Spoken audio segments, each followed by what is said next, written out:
a la gente que nos mira desde Latinoamérica, buenas tardes, a todos los que estáis en España, bienvenidos a un nuevo webinar de Mirada 360. Estos webinars son píldoras sobre los temas más relevantes o más vigentes sobre estrategia y gestión de despachos de abogados. Soy Lidia Sommer, de Mirada 360, y hoy hablaré con Carlos Villacorta.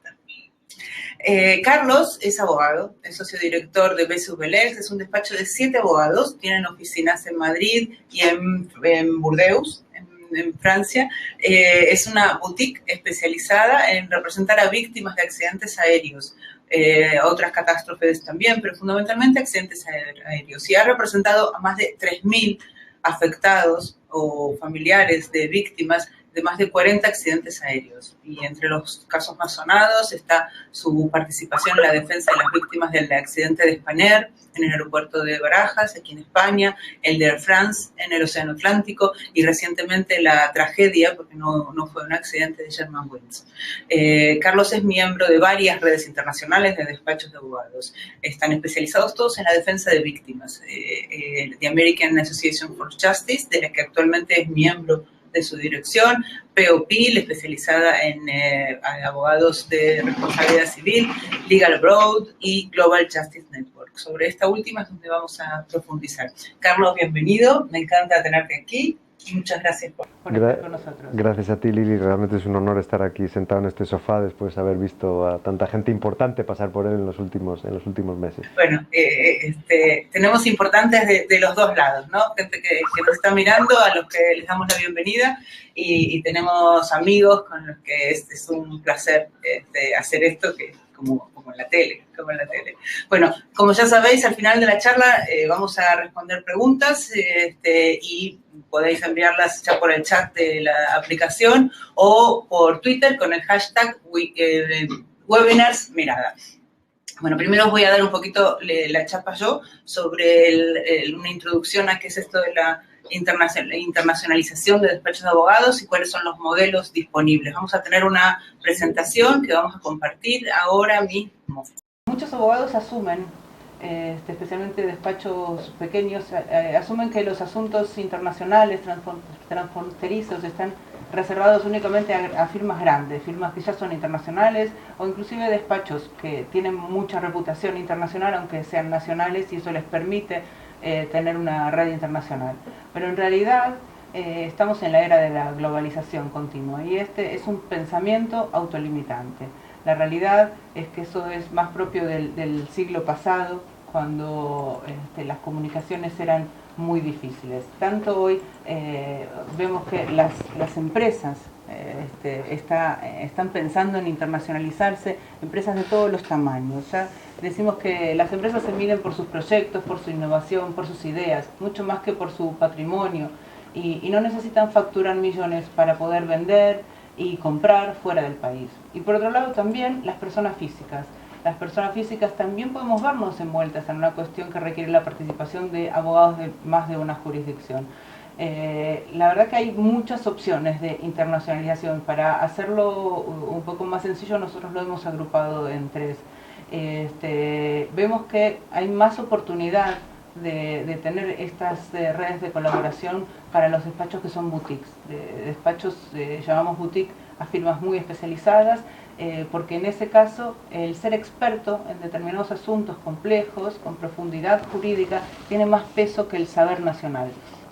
Hoy en día las tecnologías de comunicación, Internet, nos permiten a despachos de cualquier tamaño acceder a operaciones internacionales, y para ello se utilizan acuerdos de colaboración para cada caso o redes permanentes de cooperación o colaboración.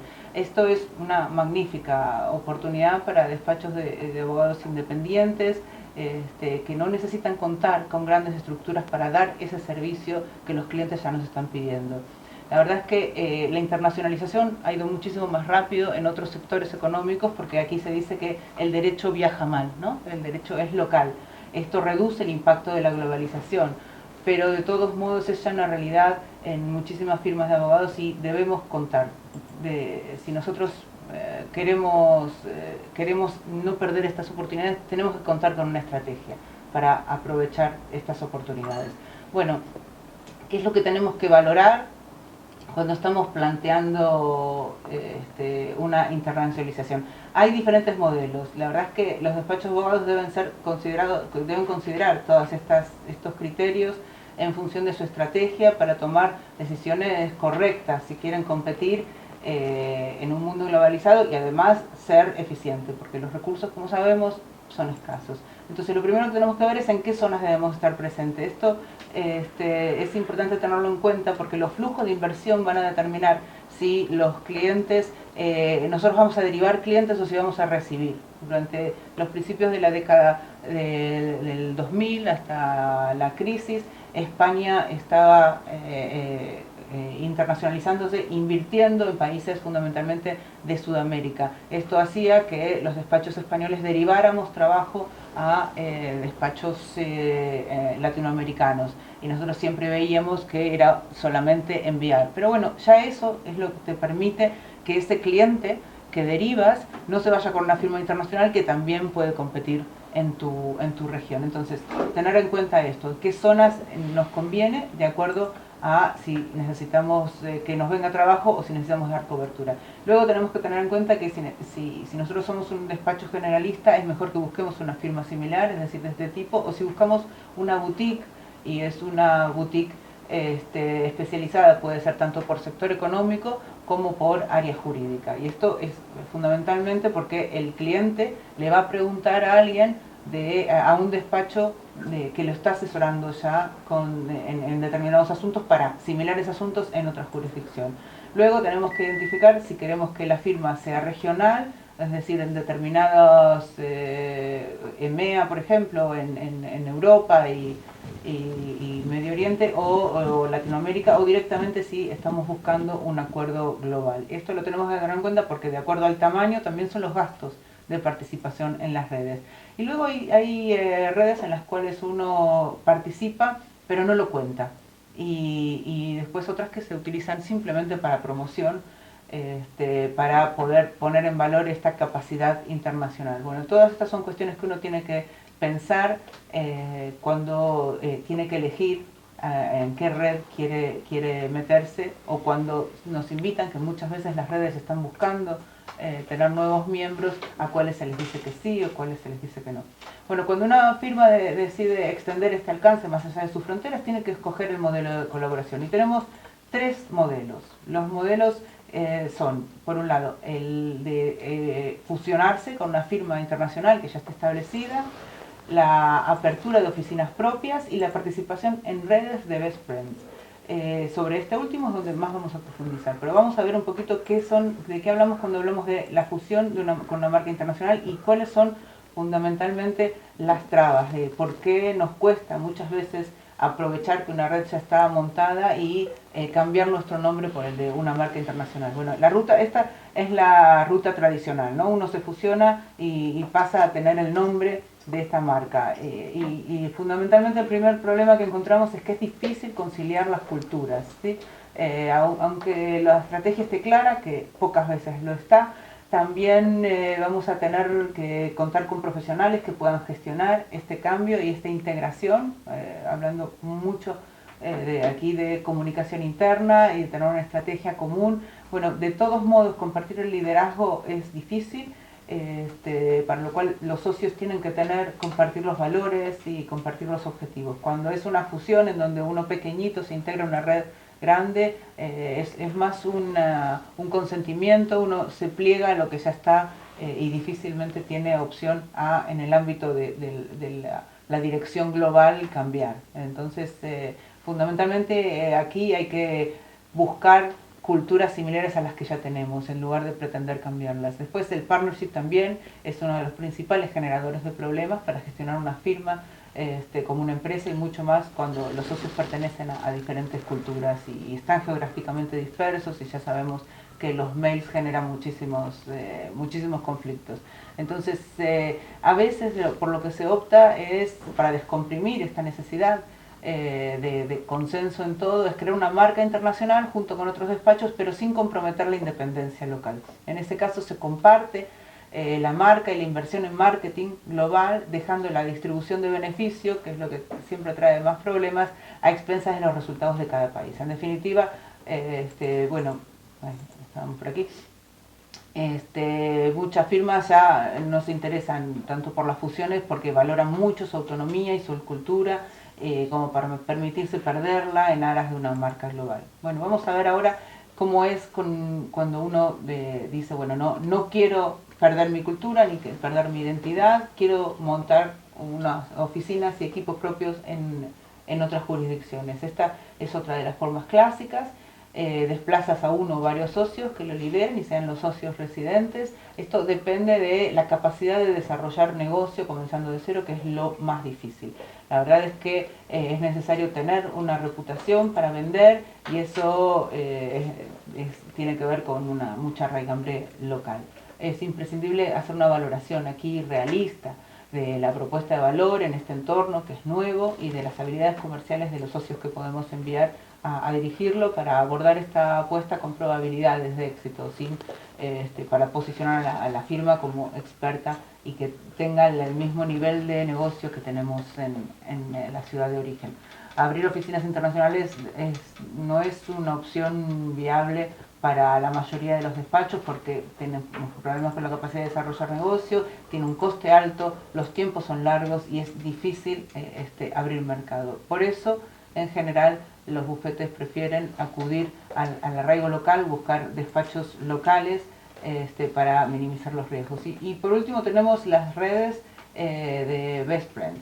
Las redes es un modelo muy extendido, actualmente hay más de 160 en el mundo. Entre las más conocidas está Meritas, que está el despacho de Écija, Terralex, World Services Group, Lex Mundi, donde está Uría, Leus, International Lawyers Network, Law Employment Alliance, y muchos más. Bueno, aquí en la pantalla podéis ver en un reportaje que hizo hace unos años en Expansión Carlos García León, donde están los principales despachos, los despachos que más facturan en el ranking, en cuáles están. La mayoría de estos, un 76%, está integrado en redes o alianzas internacionales que cubren un gran número de jurisdicciones. ¿Qué son entonces estas redes? Son acuerdos de colaboración no exclusivos, es decir, que se puede tener más de uno, en los que generalmente que organizan reuniones periódicas para verse, se derivan temas y estas reuniones incrementan la confianza entre los miembros, fundamentalmente la confianza de abogado a abogado, sirven tanto para derivar temas de nuestros clientes y recibirlos como, y esto es el punto más interesante, participar en proyectos multijurisdiccionales. Bueno, Carlos, ahora sí, vosotros sois un despacho que desde el comienzo ya teníais algo de internacional, teníais una oficina en Madrid y otra en Burdeos, pero luego visteis la necesidad de profundizar y tener más aliados a nivel internacional. Bueno, ¿qué es lo que os llevó a esta necesidad o a tener conciencia de que lo necesitabais? Bueno, nuestra estructura actual tiene su origen en dos despachos generalistas y con actividades totalmente domésticas, uno en España y otro en Francia, que se vieron un poco abocados por razones circunstanciales a un tráfico jurídico de asuntos entre ambos, en ambas direcciones, y que les llevó a unirse y a convertirse en un solo abogado, en un solo despacho. En ese momento se inició una actividad muy específica dentro del despacho, que fue la defensa de víctimas de accidentes aéreos, una bola de nieve que empezó a crecer. Ustedes saben que yo siempre insisto en que hay que especializarse, ¿no? Bueno, este es un ejemplo de una especialización. En un mundo, efectivamente, en un mundo en el que el 90% de la producción jurídica está en manos del 10% de los abogados, o te especializas o te pierdes en ese océano, ¿no? Entonces, muy pronto entramos en ese nicho de mercado muy especial, en el que prácticamente no había ningún abogado en Europa que se dedicara de manera preferente. Todo el mundo ha defendido a un accidentado en un accidente de tráfico, pero muy pocos se dedican de manera sustancial a la defensa de víctimas de accidentes de tráfico, ¿no? Pues esto es todavía más específico, ¿no? Y así estuvimos durante unos años trabajando de una forma muy aislada, buscando los clientes nosotros mismos, sin referirnos a terceros, hasta que, bueno, a mediados de los años 2000 nos dimos cuenta que nosotros mismos nos estábamos cerrando el cono de oportunidad.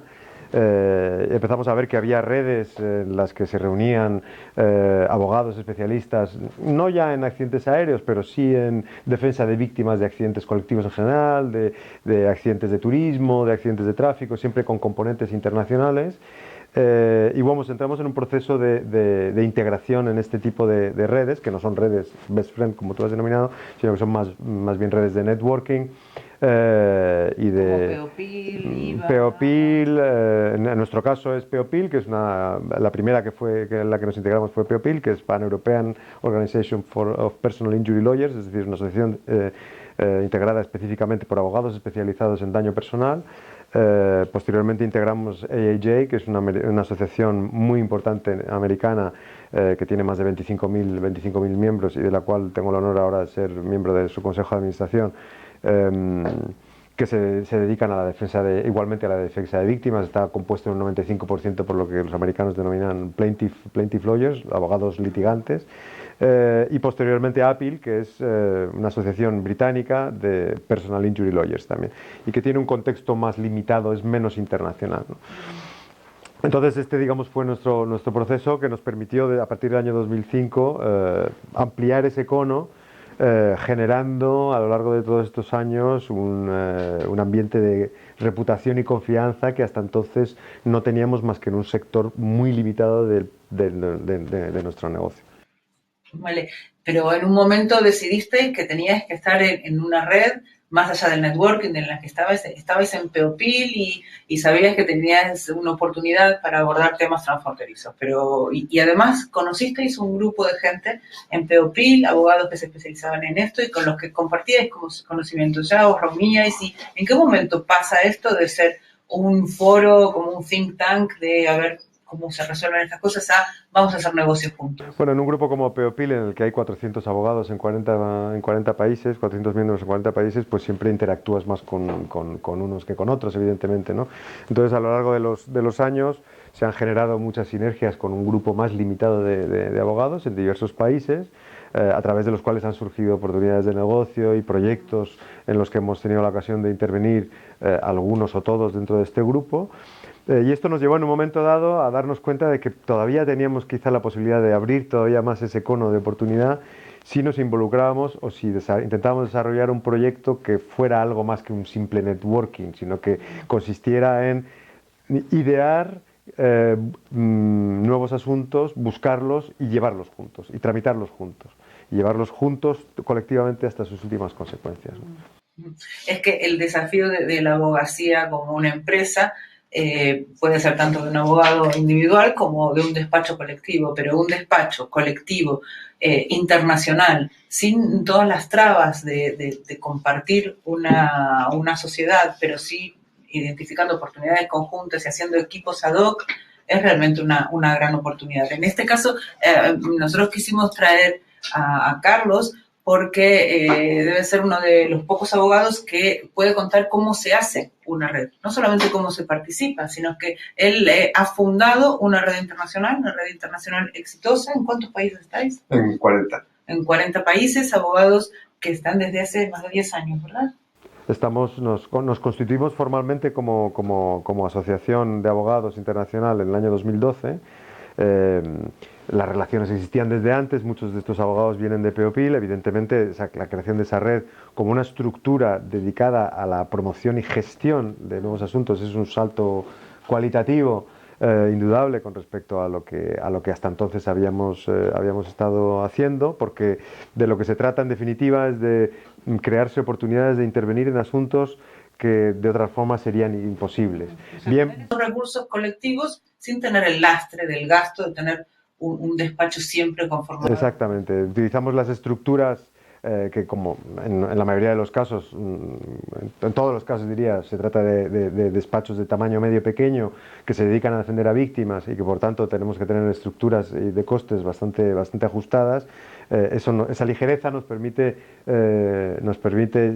interactuar entre nosotros y aportar recursos tanto humanos como financieros a la tramitación de expedientes que son, ¿cómo podríamos decirlo? Son jurídicamente poliédricos porque tienen influencias en distintas jurisdicciones, conflictos de derecho aplicable, conflictos de jurisdicción, derecho comunitario, derecho internacional público, diálogos entre jueces, diálogos entre jurisdicciones. Entonces es un territorio que es verdaderamente apasionante. Uno muchas veces cree que un accidente de un avión es como un accidente de un coche en carretera, pero no tiene en cuenta todo el componente de derecho comparado y de múltiples jurisdicciones que es necesario identificar y valorar para tener una estrategia judicial apropiada. Y eso es lo que tenéis que hacer. Evidentemente, y bueno, un accidente de tráfico puede ser también de extremada complejidad. Claro. Nosotros tramitamos en el expediente, en el despacho, accidentes de tráfico en los que tenemos conflictos entre 4 o 5 sistemas legales, ¿no? Pero en un accidente aéreo todavía es más evidente y más recurrente, ¿no? Porque el pasajero puede tener una nacionalidad, puede tener una residencia en otro país, el accidente puede tener lugar en tercer país, la compañía aérea puede estar domiciliada en un cuarto país, el fabricante puede estar domiciliado en un quinto país y a lo mejor el propietario del avión a lo mejor está domiciliado en un séptimo país y la compañía de seguros, a lo mejor hay 50 coaseguradores que están domiciliados en 50 países distintos, ¿no? Todo esto genera una complejidad potencialmente que es una complejidad que nuestro trabajo consiste en obtener una ventaja valorativa de los derechos de nuestro cliente aprovechando la complejidad.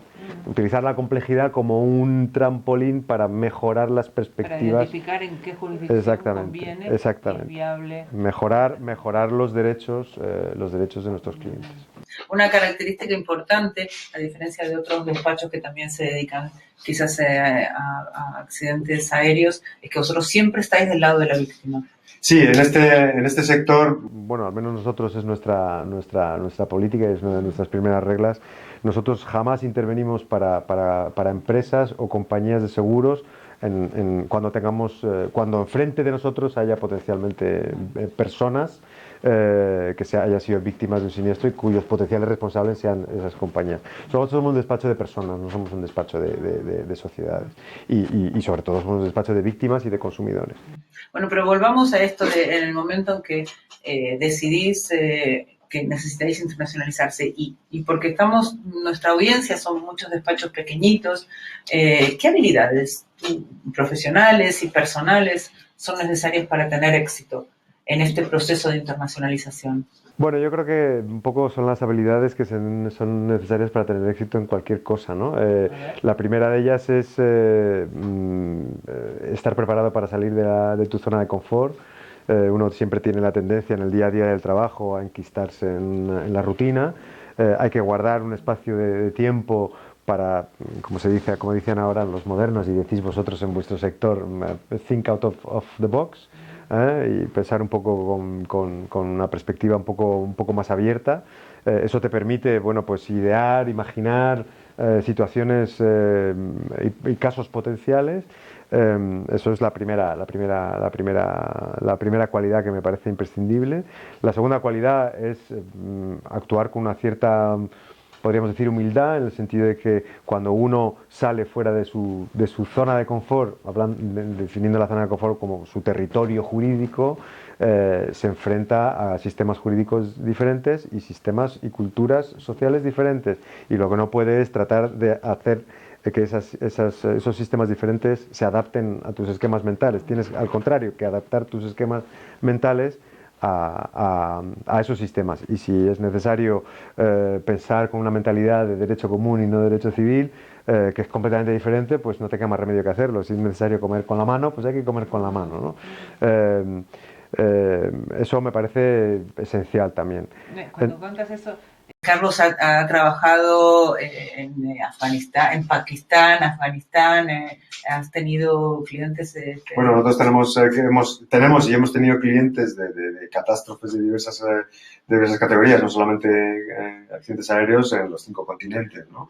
Y en Asia, y en el Medio Oriente, etcétera, etcétera. Entonces, cuando vas a esos países y tienes que encontrarte con tus propios clientes o con las personas que te van a dar acceso a tus clientes, tienes que estar preparado para ponerte en su lugar, para intentar comprender cómo piensan ellos, porque si intentas imponer tu forma de pensamiento no vas a tener éxito.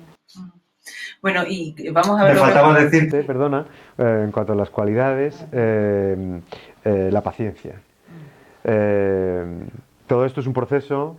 La primera fase de la que hablaba antes de internacionalización vía networking, lo que consigues a lo largo del tiempo es la generación de un ambiente de confianza alrededor tuyo, reputación. Pero la reputación no se crea de un día a otro.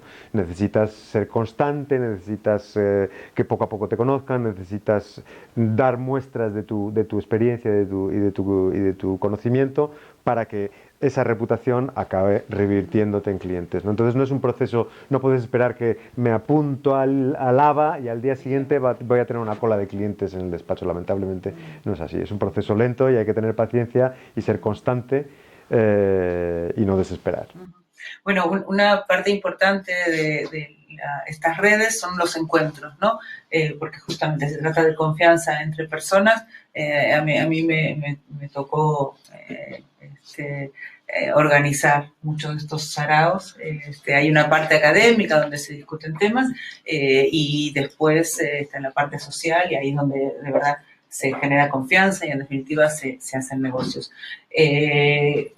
¿Cómo lo organizáis vosotros? ¿Cuál es vuestro esquema de funcionamiento? Bueno, en Global Justice Network es un poquito quizá al revés de lo que es en las asociaciones de relaciones y las asociaciones académicas tipo POPIL o tipo AAG.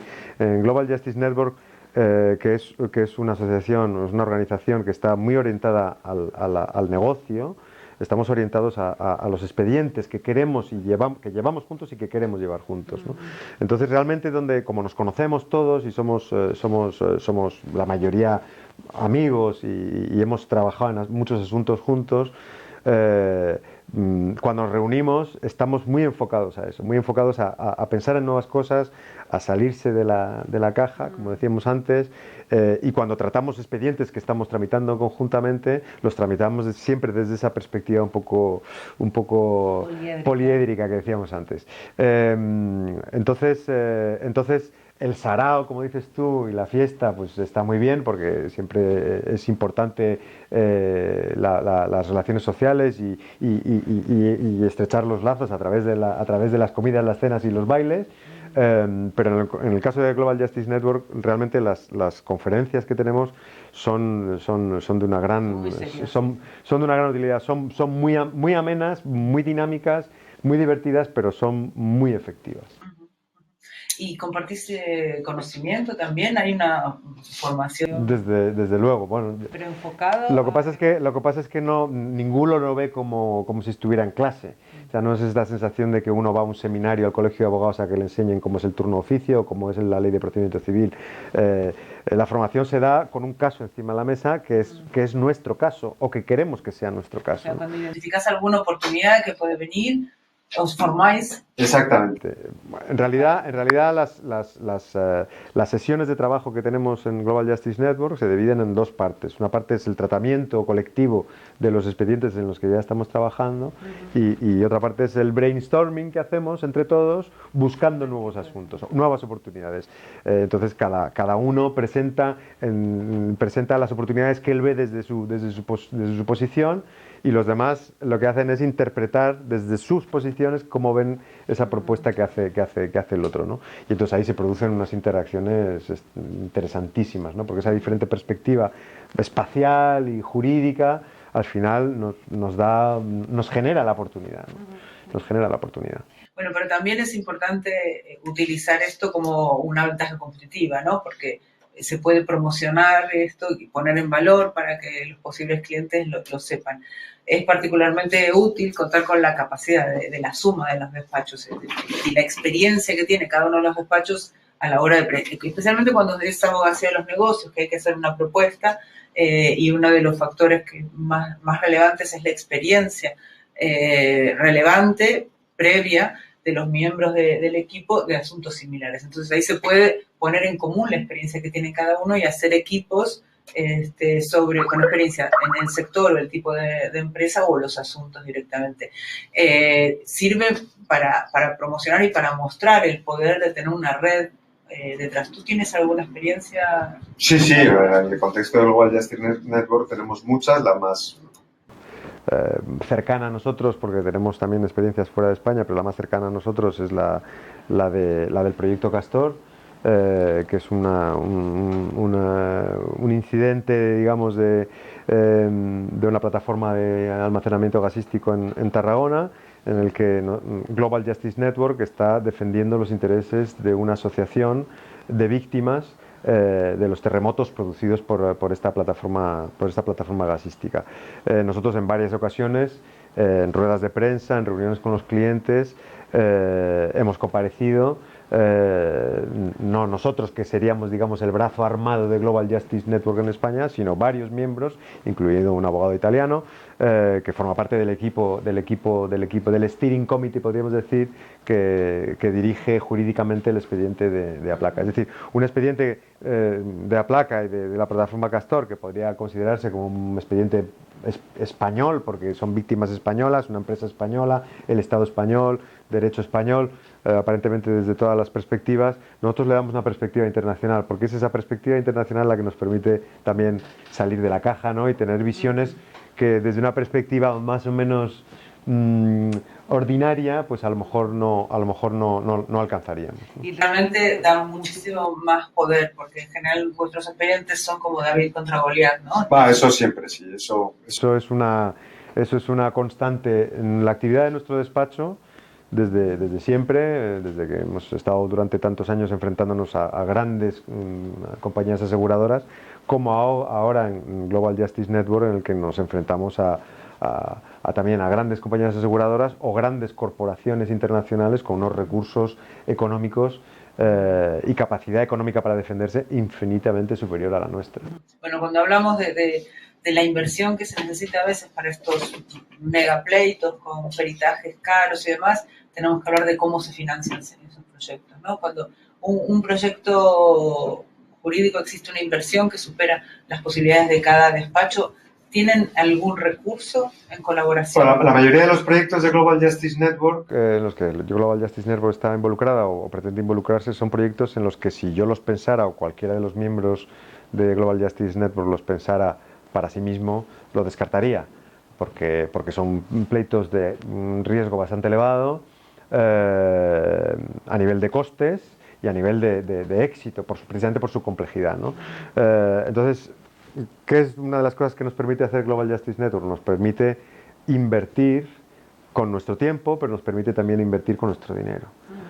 Como somos muchos, esa multiplicidad de abogados nos permite que con una inversión pequeña cada uno, que es voluntaria, podemos financiar, por lo menos en parte, podemos financiar los costes de los expedientes. Podemos financiar incluso la investigación en algún expediente. Ahora mismo estamos preparando un viaje que se va a realizar después del verano, que es un viaje muy costoso, que vamos a hacer varias personas, en un caso en el que todavía no estamos involucrados, pero que estamos considerando la oportunidad de involucrarnos, ¿no? Un caso de repercusión mundial, y que es un caso que afecta a cuestiones de derechos humanos, ¿no?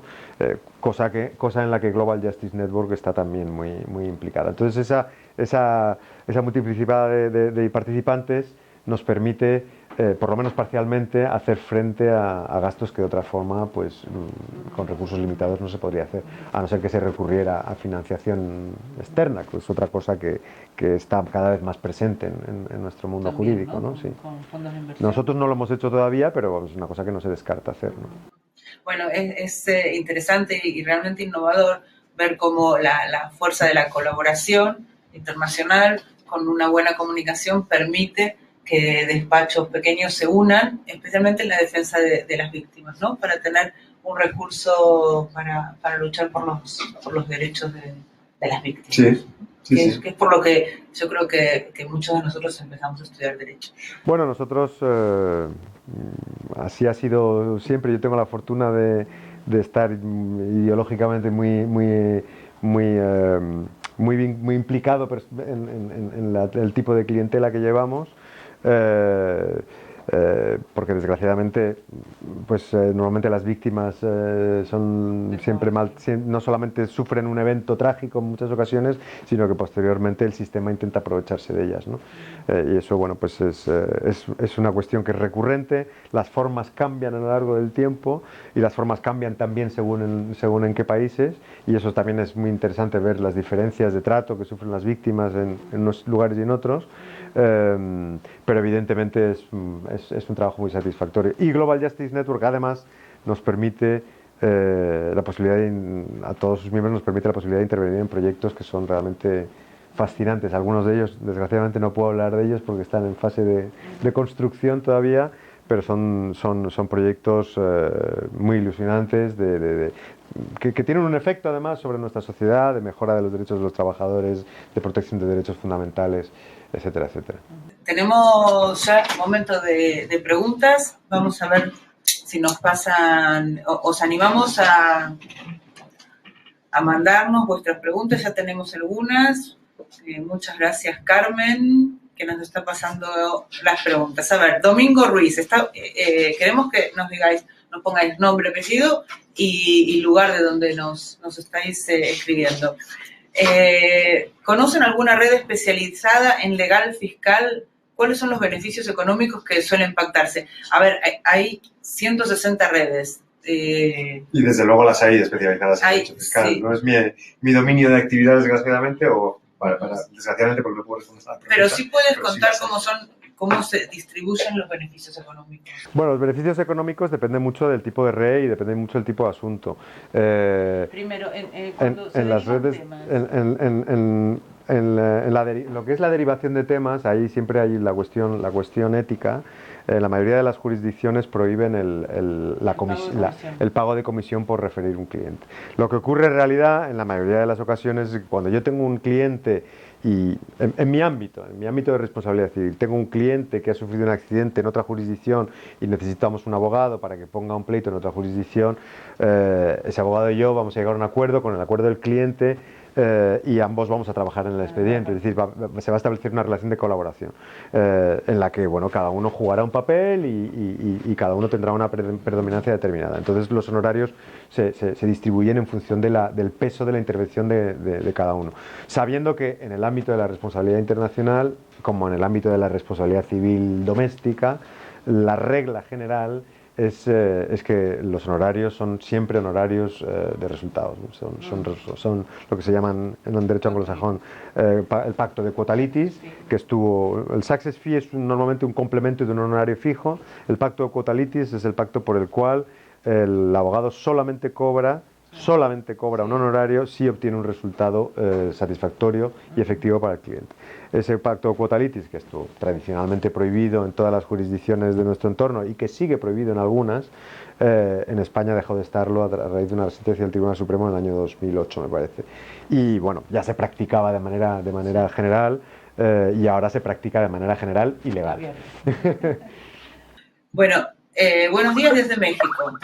En nuestra experiencia estuvimos en proceso de internacionalización con una firma en Barcelona. No fue posible porque la firma aspiraba a fusionarnos.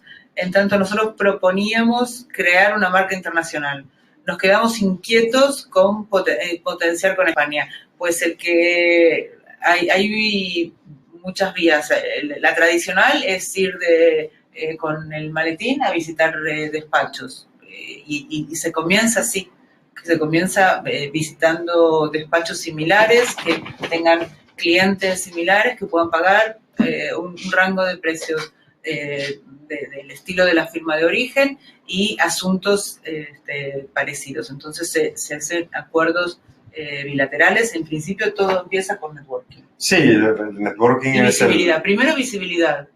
O sea, visibilidad, networking, generación de reputación y de confianza, establecimiento de un vínculo de confianza. Normalmente el proceso empieza con yo te doy un asuntito, tú me das a ti, a mí otro, entonces eso va generando un vínculo que va creciendo y al final eso puede dar lugar dependiendo del sector de que se trate, puede dar lugar a, y dependiendo si se trata de personas o de empresas, los que son target de clientela, pues puede dar lugar a asociaciones más permanentes, a una fusión, a una adquisición. Yo en general, bueno, empieza con un noviazgo y luego claro, a dónde lleva el noviazgo y a cuántos hijos va a tener el matrimonio. Depende de cómo se llama. Exactamente. Bueno, Juan Carlos, buenas tardes, Carlos. Buenas tardes. ¿Qué requisitos debe cumplir un abogado para formar parte de Global Justice Network? No es complicado. Lo primero es que la regla principal que tenemos es que en el Global Justice Network es que tenemos un abogado por país, un despacho por país. Excepcionalmente hay algunos países que por su tamaño y por su diversidad, como es el caso de Estados Unidos, como es el caso de Inglaterra, hay varios abogados. Varios en la misma jurisdicción. Varios en la misma jurisdicción, sí. Varios en la misma jurisdicción, pero de manera un poco excepcional. La regla es que si, por ejemplo, un abogado español quisiera incorporarse a Global Justice Network, yo tendría, como abogado español miembro de Global Justice Network, un derecho de veto. Tendría que aprobar ese ingreso. Al margen de esa regla, digamos, para los países que ya tienen un miembro, para los países que no tienen un miembro, pues es necesario generar primero una reputación y una confianza que se genera. Ahora mismo estamos en proceso de integración de dos abogados de dos países. ¿Se presentaron espontáneamente? No, son abogados con los que miembros de Global Justice Network ya han tenido relaciones y que pueden aportar. Los presentan, uno de ellos es Ucrania. Que ya estuvieron en la reunión el año pasado, han estado este año en la última reunión que hemos tenido en Praga la semana pasada, y se van a incorporar en la próxima reunión en Londres, ya definitivamente como socios permanentes. Entonces digamos que es un proceso un poco de generación de confianza, porque bueno, al final cuando te integras en este grupo se maneja mucha información confidencial sobre expedientes en curso y sobre negocios potenciales. Entonces bueno, tenemos que trabajar gente de la que nos podemos fiar, ¿no? Entonces es necesario primero generar un poco ese vínculo, no afectivo, pero sí de confianza mutua. Bueno, la verdad es que casi todo, ¿no? Empieza con la relación de confianza. Sí. Pero para abrir la puerta a que te tengan confianza tienes que generar primero notoriedad y reputación. Y aquí es donde Aquí es donde entras tú, Lili. Porque el marketing hoy en día y el marketing online y la presencia en internet es algo que es impensable. No tenerlo no es suficiente porque evidentemente no tienes que tener algo de chicha detrás, ¿no? Pero si tienes mucha chicha y si tienes solomillo pero no lo pones en el escaparate, pues nadie va a entrar a comprarlo. Bueno, Carlos Fernández nos dice, dado los altos costes de los casos que defienden, ¿han acudido fondos de inversión para financiar los costes de los pleitos? Estamos estudiando, actualmente precisamente estamos estudiando un caso en el que estamos considerando la posibilidad de un caso muy grande. Bueno, actualmente son dos casos. Uno lo estamos estudiando un poco nosotros a nivel particular, a nivel de nuestro despacho, y otro a nivel de Global Justice Network. Estamos considerando también la financiación en otro asunto. Tiene su complejidad.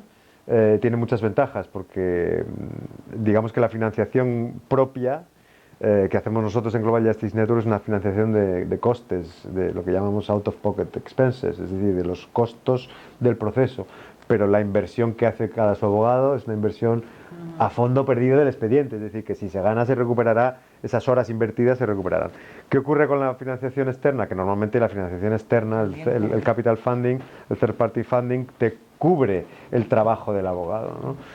Naturalmente estos señores cuando se gana el pleito se lo llevan crudo y bueno, eso es comprensible, ¿no? Porque es una inversión de riesgo.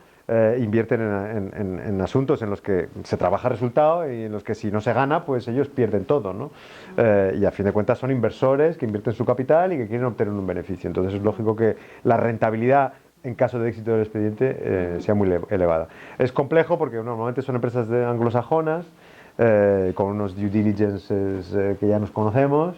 Y con un paperwork importante, precisamente por eso, ¿no? Porque la inversión que pueden hacer es de incluso millones de euros en determinados casos y necesitan estar lo más seguros posible de donde se meten, ¿no?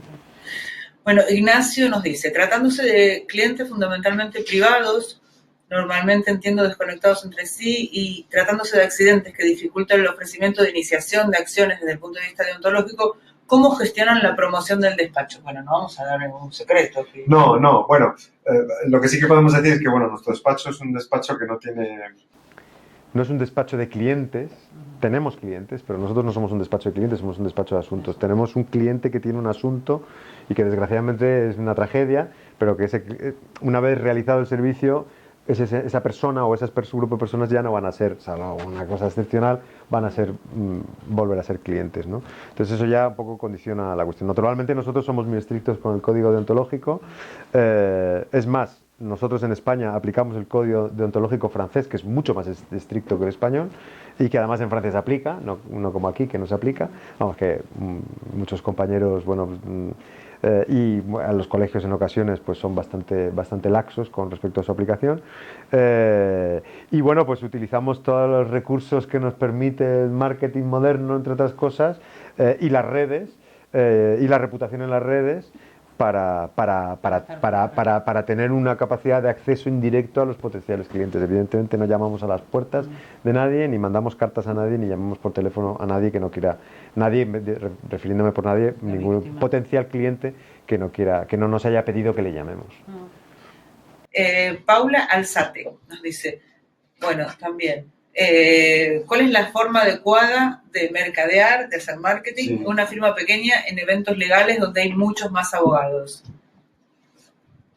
Pues no sabría decirte, porque en Peopil sí que hay algunos despachos. Peopil tiene 400 miembros, y entre esos 400 miembros hay despachos muy grandes, despachos de 1.000 y 1.500 abogados. Aunque la mayoría somos todos abogados pequeños. La ventaja que tiene Peopil es que, digamos que una vez allí, pues somos todos un poco iguales, ¿no? Nosotros ahora, por ejemplo, en la conferencia anual de Peopil, que es en septiembre y que es el 20º aniversario de Peopil, vamos a sponsorizar algún material de merchandising.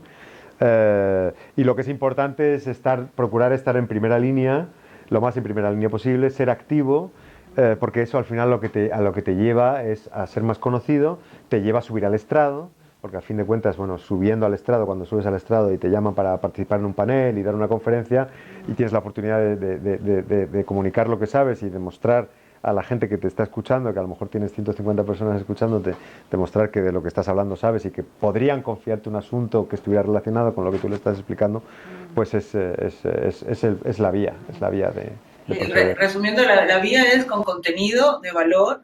Si queremos dirigirnos a abogados, será un poquito más complejo jurídicamente, y si vamos a persona física, es hablarle de su valor jurídico, centrarse cuando escribimos o cuando tenemos la oportunidad de dar una conferencia en aquel tema que no lo deja dormir por la noche. Y hay que... Nosotros cuando... Antes de empezar a trabajar el marketing de verdad, nosotros teníamos una página web e intentábamos darle un contenido altamente técnico, pensando que con eso demostrábamos una gran sabiduría y que todo el mundo iba a venir corriendo a vernos porque lo mucho que sabíamos. ¿Cuán equivocados estábamos, ¿no? Porque ahora hemos descubierto que en realidad la realidad es un poco diferente, ¿no? Nosotros tenemos un target de fuentes que son, por una parte, el cliente directo, pero otra fuente muy importante es el abogado, el jurista, que te puede referir un cliente desde su jurisdicción. Evidentemente el lenguaje que puedes utilizar con uno y con el otro es completamente diferente. Hay que tener en cuenta que el cliente directo busca a alguien especializado, y que si buscas que otro abogado te derive, también necesitas estar especializado. Entonces, lo primero, como siempre, es tener una estrategia de qué cliente quieres captar y por qué eres la mejor opción. Vamos a seguir porque hoy no es para hablar de marketing. Catherine Sea, que creo que nos escribe desde Uruguay. ¿Cómo pueden internacionalizarse las personas físicas? Muchas gracias. O sea, ¿cómo pueden participar en una red personas físicas sin pertenecer a un despacho? Es decir, un despacho, nosotros somos, a día de hoy somos 7 abogados entre los dos despachos, pero hace 5 años éramos 2, o sea que éramos una persona física prácticamente. No hay mucha diferencia. Es decir, que si uno tiene un despacho individual, unipersonal, pues de todas formas necesita tener una marca, necesita tener una estrategia y un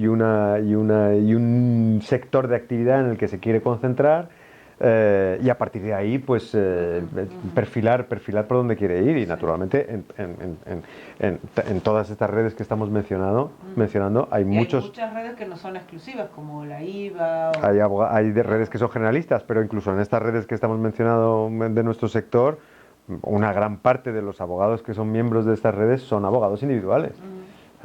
Peopil, pues, no hay más que pagar 250 euros al año para hacerse socio, y puede ser socio cualquier abogado de cualquier país del mundo. Y última pregunta, Francisco Antonio Domínguez Díaz: cuando tienen un caso con un componente técnico o tecnológico muy alto, ¿delegáis o colaboráis con abogados especialistas en tecnología o derecho digital?